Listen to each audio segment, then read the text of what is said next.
बिस्मिल्लाहिर्रहमानिर्रहीम। अस्सलाम वालेकुम। आप देख रहे हैं साहिबान न्यूज। मैं हूं आपकी मेजबान ईशा यासीन। शामिल करेंगे अहम खबर। वफाकी वज़ीर इत्तलात अताउल्लाह तारड़ और लिबनान के वज़ीर इत्तलात ज़ियाद मेकरी के दरमियान मुलाकात। वफाकी वज़ीर इत्तलात ने लिबनान की इलाकाई सालमियत और अमन के क़याम के हवाले से अज़म का आदा किया। वफाकी वज़ीर इत्तलात ने बैरूत के रास्ते शाम में फंसे पाकिस्तानी शहरियों के फौरी इनखला में सहूलत फराहम करने पर लिबनान की क़यादत का शुक्रिया अदा किया। दोनों वज़राए आज़म के दरमियान होने वाली बातचीत ने शाम में फंसे पाकिस्तानियों की वतन वापसी का रास्ता हमवार किया, जिस पर लिबनान की हुकूमत के शुक्रगुजार हैं।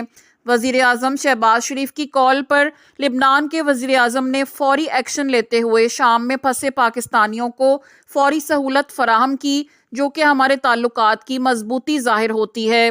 पाकिस्तान और लिबनान के दरमियान बरादराना और गर्मजोशी पर मबनी ताल्लुकात हैं। पाकिस्तान लिबनान के साथ ताल्लुकात को मज़ीद मजबूत बनाने का ख्वाहा है। अताउल्लाह तारड़। पूरी पाकिस्तानी कौम इस मुश्किल वक्त में लिबनान के अवाम के साथ खड़ी है। वज़ीर इत्तलात लिबनान ने कहा कि पाकिस्तान ने हर मुश्किल वक्त में लिबनान का साथ दिया। जंग से मुतासरा लिबनान के अवाम के लिए इमदादी सामान भिजवाने पर वज़ीर आज़म शहबाज शरीफ और पाकिस्तान की हुकूमत के शुक्रगुजार हैं। दोनों मुल्कों के ताल्लुकात की मजबूती इस बात से ज़ाहिर होती है कि मुश्किल वक्त में पाकिस्तान ने लिबनान के अवाम की इमदाद की।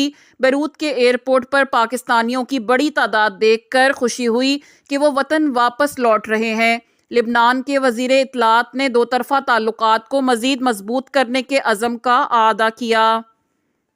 अब तक के लिए इतना ही। मज़ीद खबरों और अपडेट्स के लिए देखते रहें साहिबान न्यूज। हमारे चैनल को लाइक, शेयर और सब्सक्राइब करें। जुड़े रहें हमारे साथ और देखते रहें साहिबान न्यूज।